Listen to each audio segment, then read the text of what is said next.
नमस्कार दोस्तों।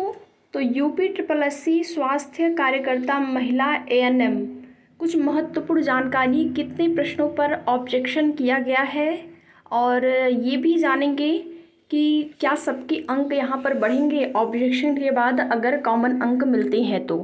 इसके साथ ही साथ जो जानकारी मिल रही है कि कट ऑफ बहुत कम जाएगा, तो इसकी कितनी संभावना है और कितना कम कट ऑफ जा सकता है।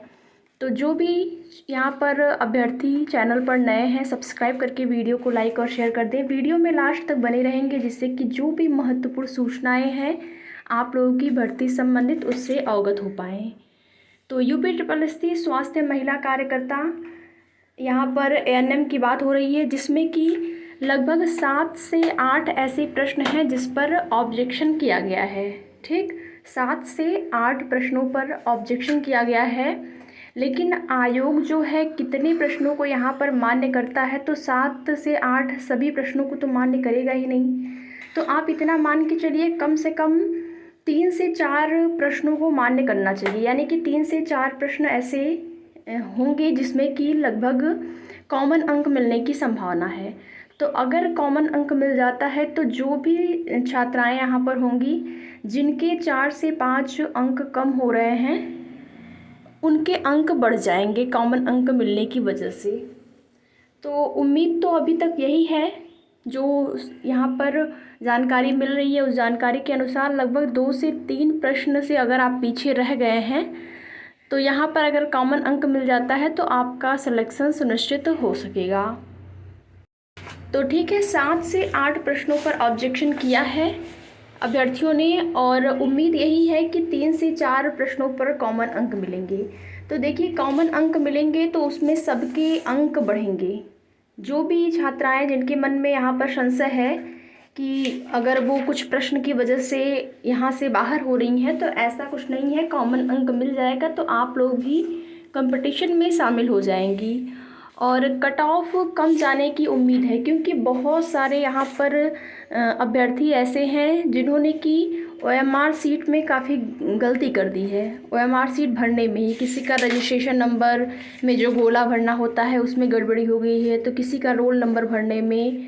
तो इस प्रकार से देखिए, अगर प्रश्न में आपने गलत गोला भरा है तो वहाँ पर वो आपके प्रश्न ही गलत हो जाएंगे, तो वहाँ से ज़्यादा नुकसान नहीं है अगर आपके प्रश्न, अगर 2-4 प्रश्न आपके गलत हो गए। लेकिन अगर आपने ओएमआर सीट में रोल नंबर, रजिस्ट्रेशन नंबर या डेट ऑफ बर्थ, आपका नाम, इन सब चीज़ों में अगर गड़बड़ी हुई है गोले भरने में, तो आपका ओएमआर सीट का मूल्यांकन नहीं किया जाएगा, पहले ही आप कंपटीशन से बाहर हो जाएंगे।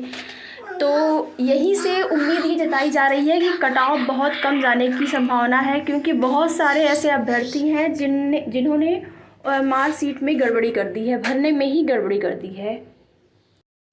तो कुछ जानकारियां ऐसी मिली हैं कि संविदा वालों की संख्या यहाँ पर ज़्यादा है। तो संविदा वालों के लिए आप लोग पता ही होगा कि संविदा वालों के लिए अनुभव अंक भी मिलेंगे, जिसमें कि जिनका 1 साल का अनुभव है तो उनके 3 अंक, 2 साल का अनुभव है तो 6 अंक, और इस प्रकार से अधिकतम 15 अंक जो है वेटेज के आधार पर उनको मिलेगा।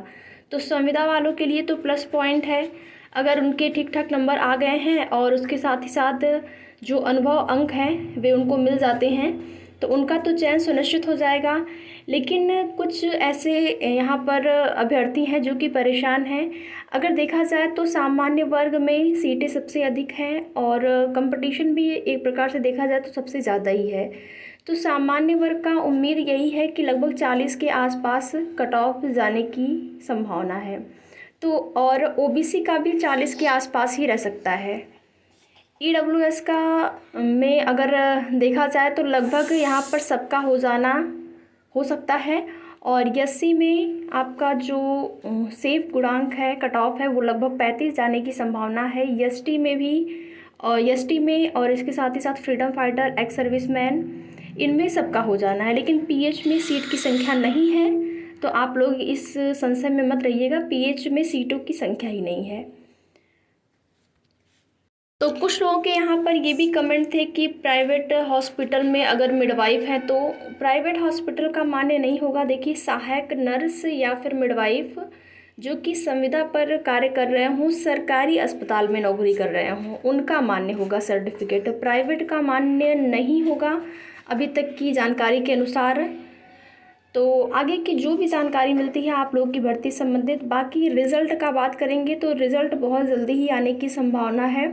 उससे पहले आपका रिवाइज्ड आंसर किया जाएगा, जिसमें कि जिन भी प्रश्नों पर आपत्तियां हुई हैं उन प्रश्नों में जितने भी प्रश्न मान्य होंगे, यानी कि लगभग उम्मीद यही है कि 3 से 4 प्रश्नों पर कॉमन अंक मिलेगा और कॉमन अंकों के साथ ही आपका रिवाइज्ड आंसर किया आएगा, उसके बाद रिज़ल्ट जारी होगा। तो आगे की सूचना के लिए हमारे चैनल से जुड़े रहें, चैनल को सब्सक्राइब और साथ ही साथ वीडियो को लाइक शेयर ज़रूर करें। हमारे साथ जुड़े रहने के लिए आप लोगों का बहुत बहुत धन्यवाद।